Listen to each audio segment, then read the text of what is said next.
Hi, Lee. How are you? I'm just fine. Why?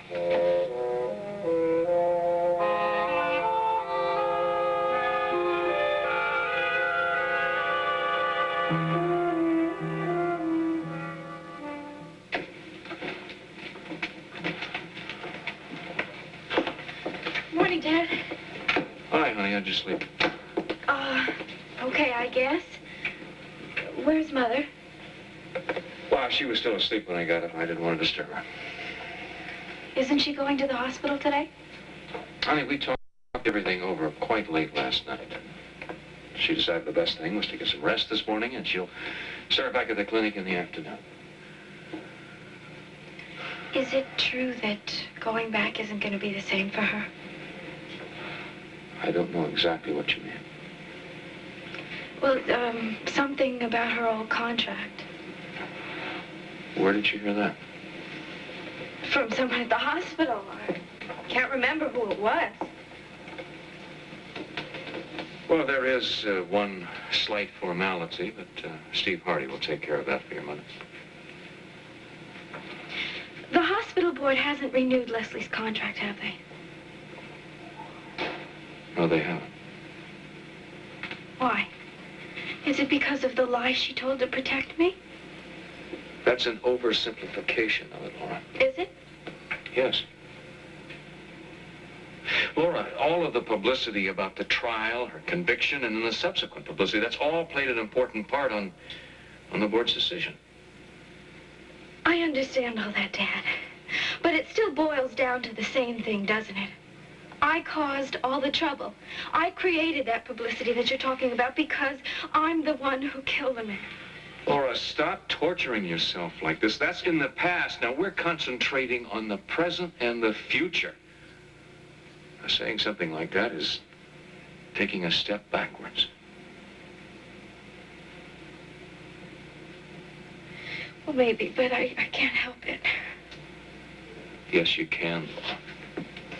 By getting rid of things, by not placing blame, and then dwelling on that blame on something that's already over.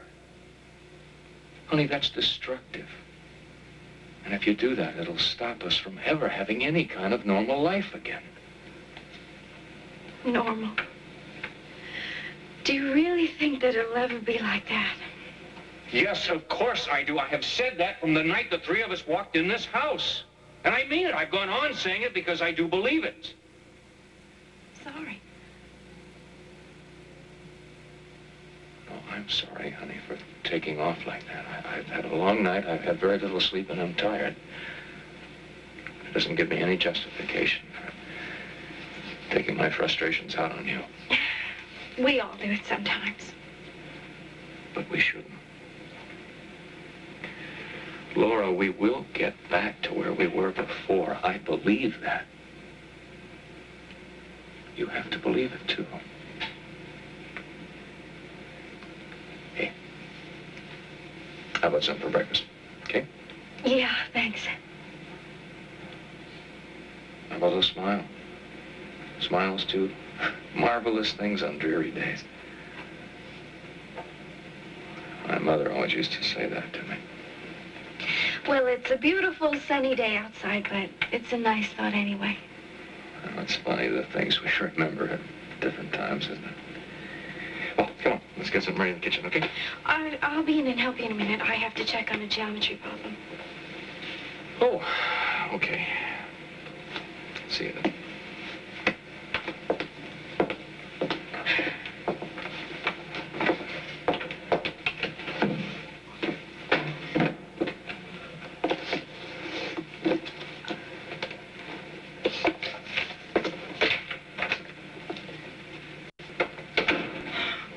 Laura, I brought the mail in, honey. Thank you. Are your parents up yet? Just Dad. He's in the kitchen starting breakfast. Dear, I am a little late today. I missed my bus, and wouldn't you know, the one that I finally caught broke down? Well, I better get in and help him.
hubby now, Lee. I'm glad she said what she said to you. I just hope that she meant it.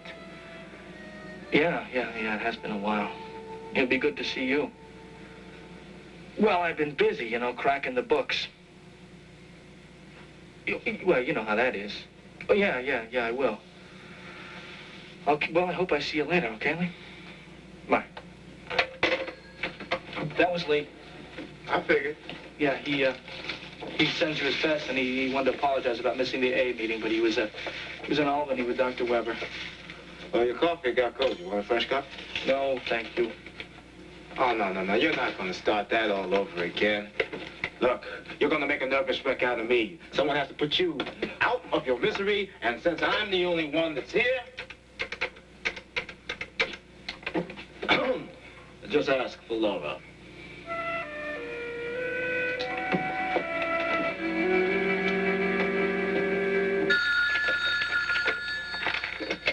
Hello. Laura, it's me. Did I wake you up? No, I'm up. That's why I answered the phone so quickly. Leslie was still asleep, and I didn't want it to wake her. Oh, I'm sorry. Don't apologize. I'm glad that you called. Listen, how you feeling this morning? Same as yesterday. Which leads to my next question. What's that? Have I done something wrong? I mean, something to upset you? Why do you say that? Well, Laura, I haven't seen you for a couple of nights now, and when I do run into you at the hospital, you seem kind of strange and preoccupied, and you're always too busy to talk. I just have a lot on my mind, Scotty. It has nothing to do with you. I'd love to see you, as a matter of fact. Well, now, that's better. Now, I like the sound of that. But I know how busy you are with your studies. I don't want you to feel obligated. Well, what do you mean obligated, Laura? I want to see you. Now, I've missed you very much. Now, how about today? Sure. Why? Listen, I have a class that's over at 2:45. If I hurry, I can get over to the, and meet you when you come out of school. Fine. We'll meet at the same place in the park.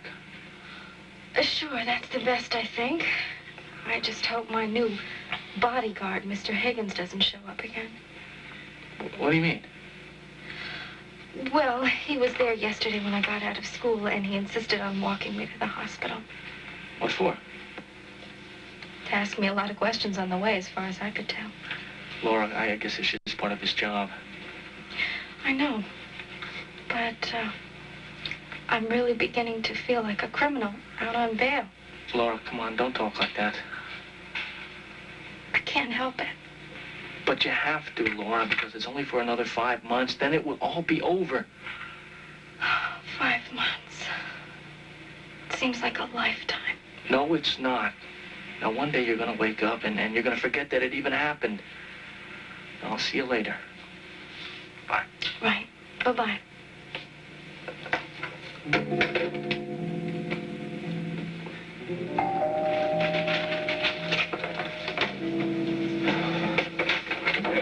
Good morning. My name's John Higgins. You must be Dr. Weber. Mr. Higgins, the family court investigator that Judge Stallman. Yes. Thank you. Good morning, Laura. Morning. I had no idea you people started work so early. I've already made 2 calls. Well, that is early.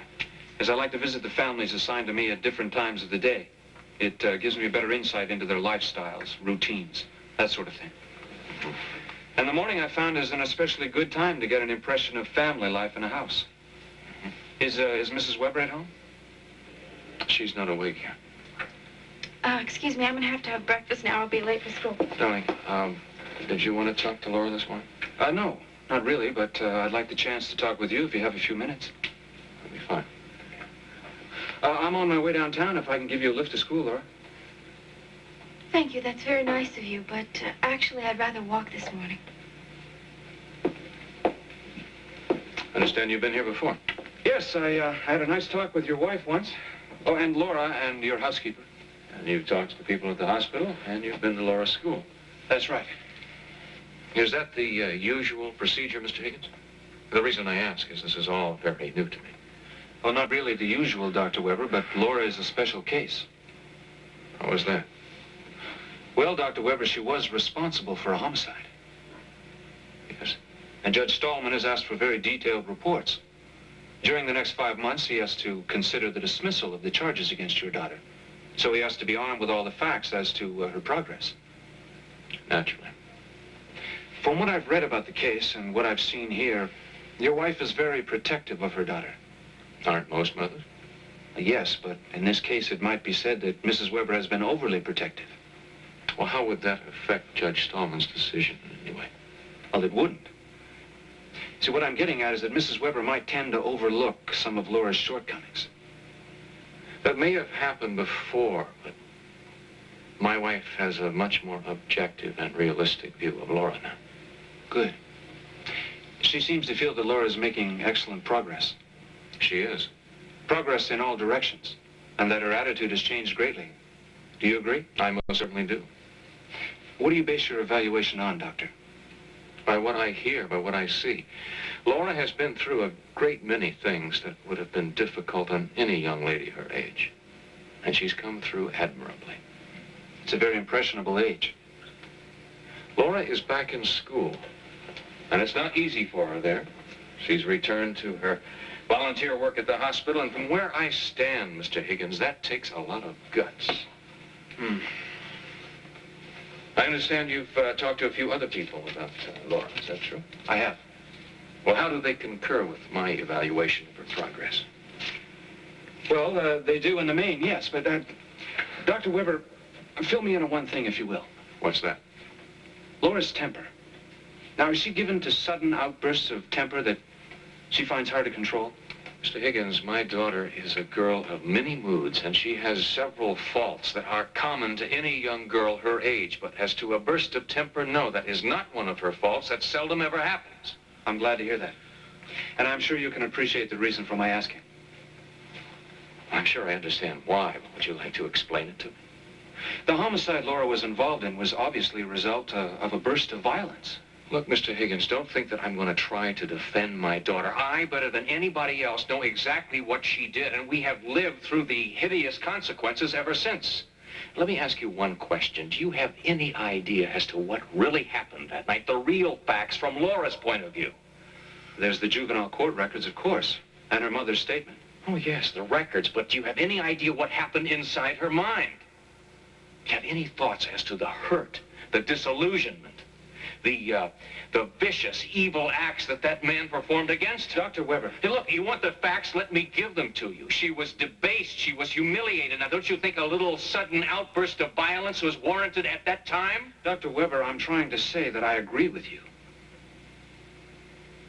Well, good. So much for bursts of temper. You know, most people think I'm a very controlled man, but that's because I work at it. I work at it very hard because I happen to have one hell of a temper, and it's given me a lot of trouble. Mr. Higgins, had I been there that night and had I seen David Hamilton, I would have killed him before Laura ever had a chance to. You make a good case, Doctor. No, that's just the facts. Nothing more. I'm very pleased we met finally. Likewise. We'll probably be seeing a lot of each other during the next few months. Whatever we can do to help.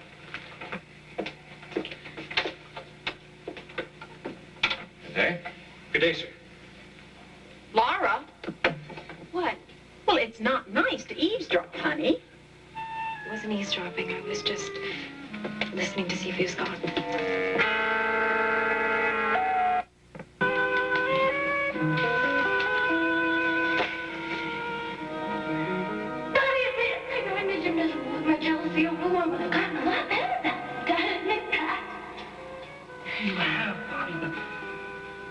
You're just keeping those feelings bottled up inside of you, and that's not right either. Well, I'm trying, Scotty. I'm really trying. And pretty soon you're going to see it's going to be okay. But, Bobby, you shouldn't have to deal with jealousy. That's what I'm trying to say. But I love him. I need you. I want to make you happy. I want you to have the best. I have you. No. Bobby, you see, loving someone and knowing that they love you, then there's nothing to be jealous about. And that is the best. Scotty, don't say anything. Not tonight. Bobby, no, I have to. Because I've let it slide for long enough. Now, Bobby, I am sorry that I took advantage of your feelings. But I was confused by a lot of things. And I needed time to straighten them out in my head. Now, shh, now listen. I think I love Laura. And I think I always have. I hope that we'd never have to speak to each other again after that conversation we had the other day. Fine with me.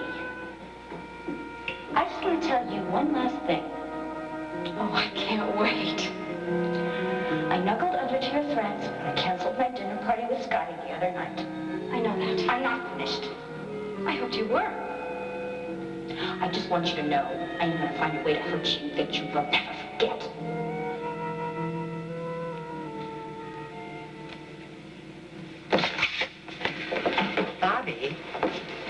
Bobby, I'd like you to meet my niece, Anne Logan.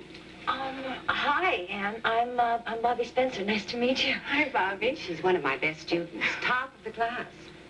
Well, yes, it's true that I'm at the top of the class, but I really can't take the credit for that. It's just Mrs. Hardy's wonderful teaching that does it. She's something of a diplomat, wouldn't you say? I'm sure she means it. Well, anyway, I invited Anne in to have a tour of the hospital. How would you like to take over for a while? Oh, super. I would love it, but I can't leave my station unattended. Oh, well, I can stand watch for 15 minutes or so. I have several calls to make. Mrs. Hardy, thank you. Where shall we start, Anne? How about the cafeteria over a Coke? Sounds great. Hi, Dr. Weber. Audrey, you minding the store today? Oh, temporarily, yes. What will it be? Can you tell me if Leslie called? Leslie. No. No messages from her. There's several others for you right Thank there. you. Rick, I was delighted to hear that Leslie is coming into work this afternoon. Steve told me last night after she called. Yeah, I think it'll be very good for her getting back in her old routine just as soon as possible. Audrey, I can't believe this whole thing about Jeff. Rick tells me you've known about it from the beginning. I filled Monica in on Cal Jameson and the death certificate. It's all so strange, isn't it? It's getting stranger. You know, I haven't been able to run into Jeff today, but after he called me, and when he called on the phone last night from your house, he really sounded confused. Well, it was a terrible shock to him. And a wonderful one, too. But the hope that Stephen Lars could still be alive. But, I mean, if they don't know where he is, that's going to be terribly upsetting. It'll continue to be that way until he hears from Jameson again. I still think that guy is really unreliable. I'm just wondering if maybe Jeff shouldn't take the assistant DA up on that offer to get a police report on him. That way, Jeff would know exactly what he's dealing with. Well, Steve and Jeff discussed the possibility of involving the police last night, but Jeff was against it. Why? Well, he was afraid that involving the police could send Jameson into hiding. And if that happens, they'd lose all contact with information about Stephen Lars. Well, that's true. If he loses contact with Jameson, he may never find out what the man really knows. If he knows anything. I just can't make myself believe this. It's just bizarre. What does Heather have to say about it? Well, he hasn't told her about the forgery of the death certificate. She gets so upset every time Jameson's name is mentioned. Well, good reason. Yeah, in her condition, that's the last thing she needs to get into. Oh, hi. You people had lunch yet? Yes, we just finished. Peter, that's great news about Diana. Hey, that's the best. I couldn't be happier. How did she react to being home again? Oh, you should have seen her this morning. She was telling the nurse how to take care of PJ, running the house from the sofa, barking orders. Well, she's supposed to be resting. Well, she's trying very hard to follow Dr. Levine's orders, so I don't lean on her too much. Give her my best, please. Yeah, you bet. And tell her I will be by to see her just as soon as I get a chance. I certainly will. Okay. Audrey, I'll be in recovery checking on a patient. Right, and I will be with you. Fine. Audrey, I'm expecting Laura at her usual time today. Would you give her a message when she comes in? Well, yes, of course. I want to change the time of her appointment. Well, what time shall I tell her then? Well, my last appointment today I think would be best, and I'll give Mr. Higgins her usual time. Higgins? Yes, he's the family court investigator assigned to her case. It's time for a monthly progress report. Well, would you like me to explain to her the reason for the change? No, that won't be necessary. I'll explain it when I see her. Oh, I hope things are going well for her. How's she getting along? Well, things are going fairly well for her. A few insecurities, but, well, that's normal after all she's been through.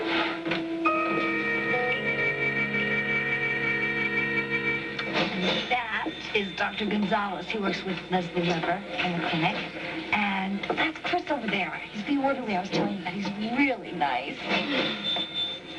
Oh, and that man over there, that's Mr. Baldwin, my friend Scotty's father. He is the famous lawyer in town. Ooh, there's a pretty lady with him. I was just getting to that.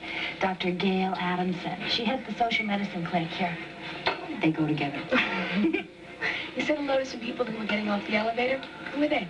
Oh, I'm sorry. I should have introduced you. The man was Dr. Rick Weber, and the woman, Dr. Monica Quartermain. Recognize the name? No, not offhand. Her husband, Alan Quartermain. Oh. And he's one of the richest men in the world. She just got married to him. Talk about luck. Can you imagine never having to worry about money for the rest of your life? No, that I can't. I'm afraid I missed an awful lot when I was in training. Where did you train at? Oh, in a very small hospital, in a very small town, not far from our farm in Idaho. I never knew half the things you found out in such a short time. Oh, I think it's just because people fascinate me. I'm really interested, you know? Well, I can tell that. I mean, take them, for instance. They love each other so much. They know what everybody else knows. Why don't they get married? Maybe we should get on with the more routine aspects of our tour, Bobby. Don't you think? Sure. Come on, let's go.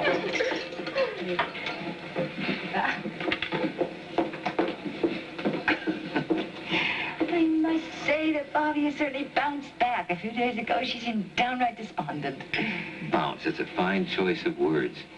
If there's one quality that Bobby Spencer possesses in spades, it's resiliency. Indeed. Now, Scotty was so worried that she'd never recover from that honest talk they had. I just look at it. You know, that's the only part of youth I think I really envy. The only part? Yeah, I'm very contented, just envying their resiliency. I mean, wounds seem to heal so much faster when you're Bobby's age. Well, that's true. And I'm with you. I'm very content with things as they are. There's so much about youth I do not envy. I mean, the mistakes, the ups, the downs. Oh, well, that's probably because they plunge into things with great daring and anticipation. Or take us, for instance. I mean, if we were 20, we wouldn't be nearly as cautious as we are, would we? About our future, you mean? I doubt it. There, you see, maybe there are other things about youth I envy. Oh, Gail, honey. Listen, maturity has got to count for something. I'm told when I was 5 years old, I placed my hand on a red-hot stove.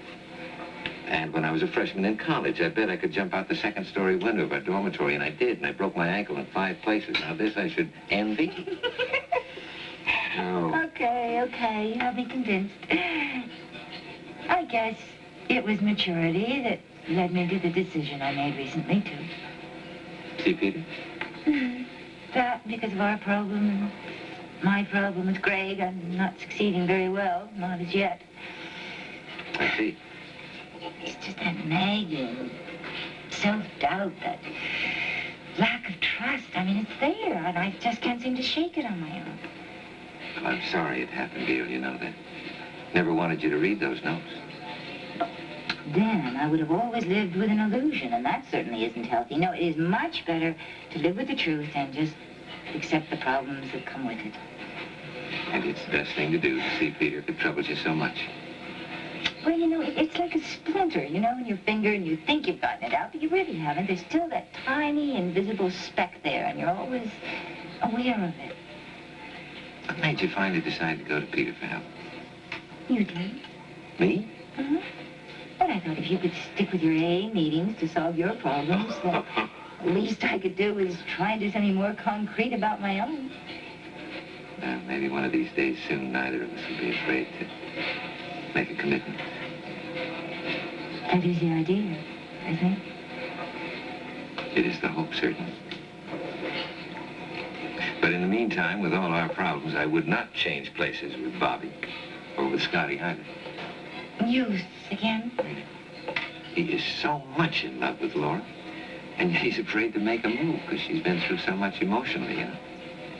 Well, resiliency, remember? It'll probably work for Laura, too. I hope so. She's seeing Peter every day. And now that Those awful stories seem to have disappeared from the newspapers. Maybe she can get on with her life. If other people will just let her forget her past mistakes.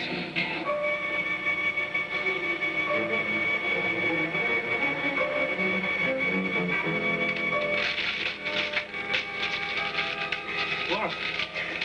Hey, what's the matter? Scott, it's never going to be over for me. Not ever. Come on, stop crying and tell me. Laura, what are you tearing up there like your life depended on it? It's nothing. Nothing? Is that why you're so upset, Laura? Because it was nothing? I don't want to talk about it. It's too awful. Maybe that's why you should talk about it, Laura. Now, if you get it out, now, come on, it might help. It's just something that I got in the mail. Go on. Well, what is it? It's a picture of me. Someone cut it out of the newspaper and wrote something on it. Laura, come on now. Do I have to drag every single word out of you? Now, what was written on that paper? It's ugly. And it's frightening. It says, once a killer, always a killer. I'm sorry. Laura, come on now. You can't let something like this get to you like this. When I opened it and I saw it, Scotty, I felt terrible all morning. And then when I looked at it just now, it hit me even worse. Well, Laura, you shouldn't let it get to you like that. Because it was just some dumb trick by some ignorant fool. Now, don't you see that? Laura, it's just plain nonsense. Is it such nonsense? Yeah. I did kill a man. Laura, stop it. But I did. I killed a man. I killed a man. Come on, wait, Laura, no, please. Don't say any more, all right? No, right now. But I killed a man. And no one's ever going to let me forget about it. Laura, the important thing is that you forget it. I can't. It haunts me. It frightens me.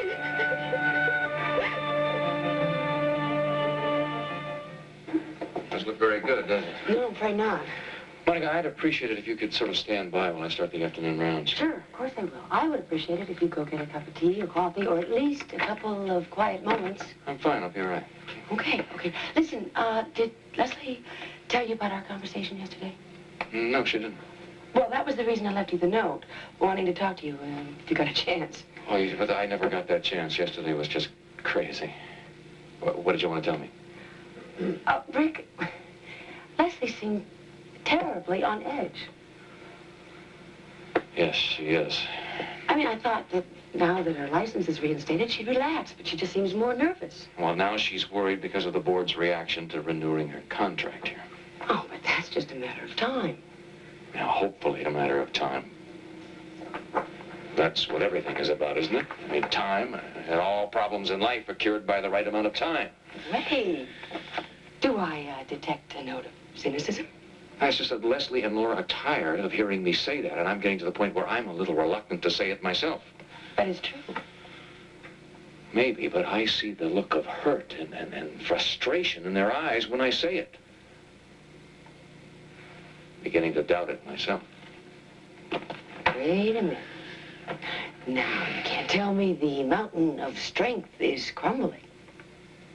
Monica, I feel less like a mountain every day. Then you better get your act together. Because Laura and Leslie depend on that strength. Come on, Rick. Look, you wouldn't even be talking this way if you weren't just tired.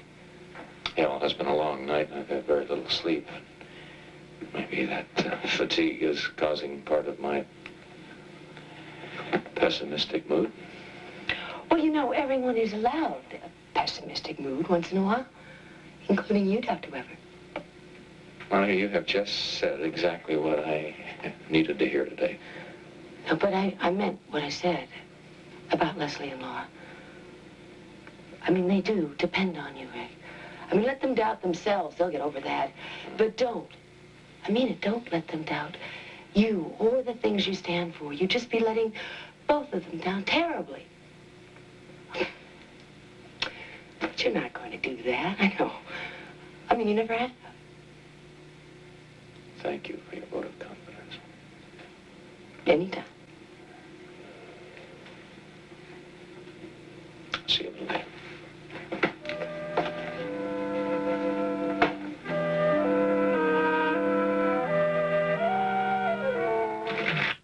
It's fine.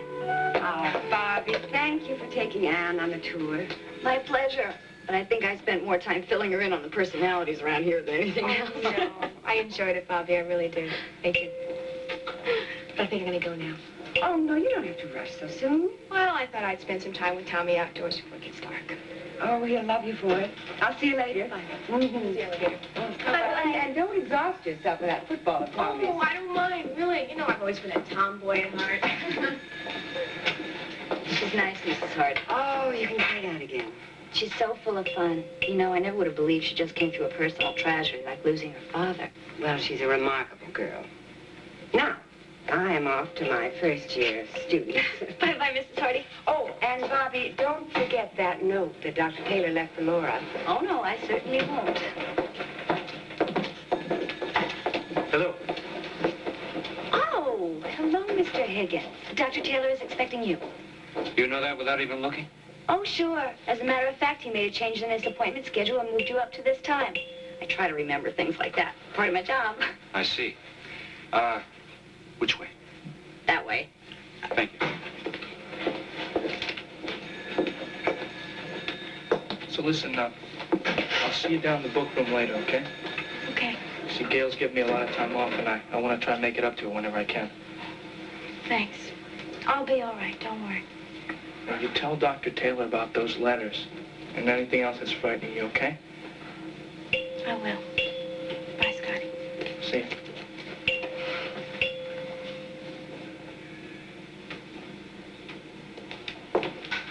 Laura. Laura, I think you better listen. I have a message for you. It's from Dr. Taylor, and it's about your appointment. What is it? Miss Laura Weber's appointment postponed. Please inform her that she will be my last appointment of the day. Thank you. Wait a minute, there's more. Heather wishes Miss Laura Weber to know that she is leaving early today. Miss Laura Weber will therefore be in charge of the book room on her own. Don't mention it. Why didn't you give me those messages when I first came off the elevator? Well, that thought did cross my mind, but I didn't want to interrupt that little romantic scene you were playing with Scotty, who hasn't seen through you yet. Excuse me. But he will see through you, you know. Don't worry about it. Why don't you leave me alone? Till he does see through you, I think he better watch his step. What's that supposed to mean? Oh, he's keeping very dangerous company. Who knows what could happen? He could find himself dead someday like David Hamilton. Ooh, I'm glad you don't have anything to throw at me today. I'll get even with you someday, Bobby. You remember that? Ooh, a threat. Ooh, I'm just shivering all over. I mean, a threat is one thing, but a threat from a confessed killer. Wow. Be careful, Bobby. Mary, I'm so happy you're here. What's the matter, Bobby? It's her. She scares me sometimes. Laura scares you? How? Because she gets this crazy look in her eyes. And just now she actually threatened my life.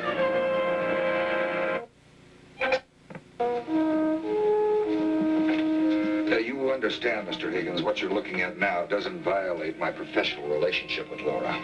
As I understand, it's strictly a report on her psychiatric progress. Precisely. Her attitudes, response to treatment, that sort of thing. No specifics. Well, it's just what Judge Stallman has in mind, I'm sure. Laura's making good strides, and I'm encouraged. You can tell him that. Is she in any way, how should I say this, a difficult patient, Dr. Taylor? Well, there's no such thing as a difficult patient, Mr. Higgins. Only only a troubled and reluctant one. Laura Weber is very reluctant to give her trust to anyone. Even to you? Oh, yes. I've spent months trying to build up that trust. It's coming now, slowly but surely. I'll be sure and stress that in my report. Please do. In the beginning, she fought me, practically unreachable. The change is a source of great satisfaction to me. Thank you, Doctor. I'm sorry I have to keep intruding on your busy schedule like this. There's no problem. Do you mind a piece of unsolicited advice?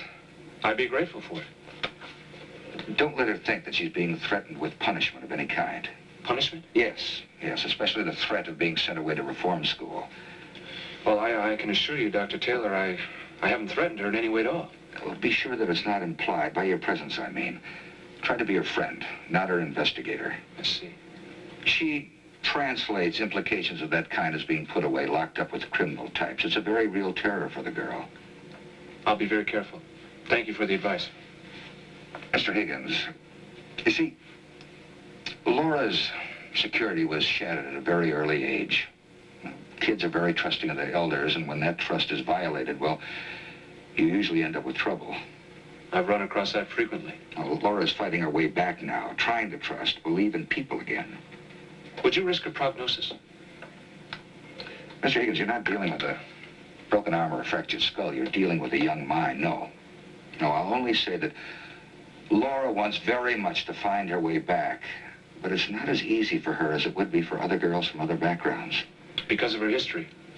Her background of insecurity? Yes. You keep that in mind, and you'll gain insight into her case. I understand, Doctor. Thank you. And as for frightening the girl or intimidating her, that's the very last thing I want to do. Well, of course we do, Bobby. Gail and I would love to have you share dinner with us some evening. Super, I accept. All right, good. Well, we know how much you like the Metropolitan Club, and we just wanted you to know that nothing's changed as far as we're concerned. Thanks. That makes it a lot easier. Good. Yeah, I'm going to set a date, huh? I will look forward to it. Okay. Hi, Bobby. Am I late? Oh, Rob, no, you're right on the button. I'm going to take my break now. Good, thank you. See you later. Okay. Bye. Hello, you two. Well, Well, you got through for the day? Afraid not. No, when a long day is long, it just gets longer and longer. how's Alan? Would you believe I've not seen him since we got here this morning? Oh, really? Well, listen, when this long, long day is over, how about we all get together for a drink somewhere? Well, I'm suffering a tomato juice deficiency, but you may have something stronger. Sounds terrific. I will see if I can find Alan. Good. Well, listen, call me. I'll be in my office for a little while. Okay, I'll do that. Have either of you seen Laura around here? No, I haven't seen her, but I know that Scotty picked her up after school and brought her here. She's probably in the book room. Terrific. I have promised myself to, well, make time to talk to her. So now that I have some free time, I'll keep my promise. I'll see you later. All right. Bye, Monica.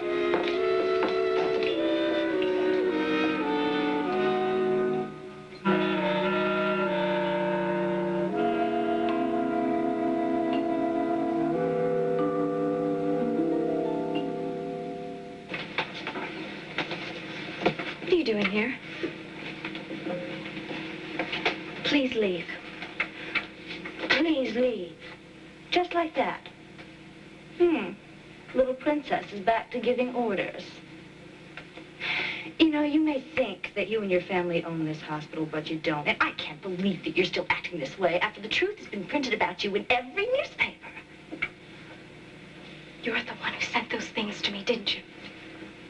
What things? Those pictures. With all those awful things printed all over them.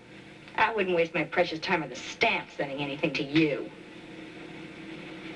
Now, with that out of the way, I intend to choose a book to read on my break, if you don't mind.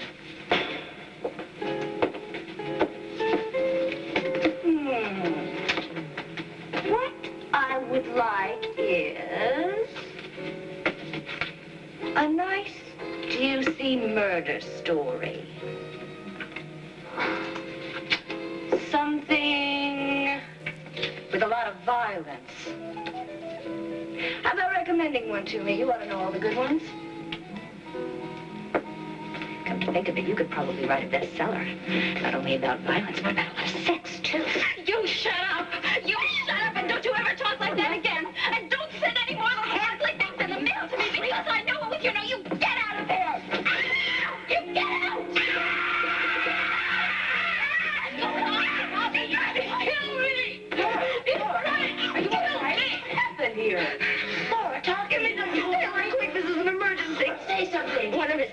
just attack me.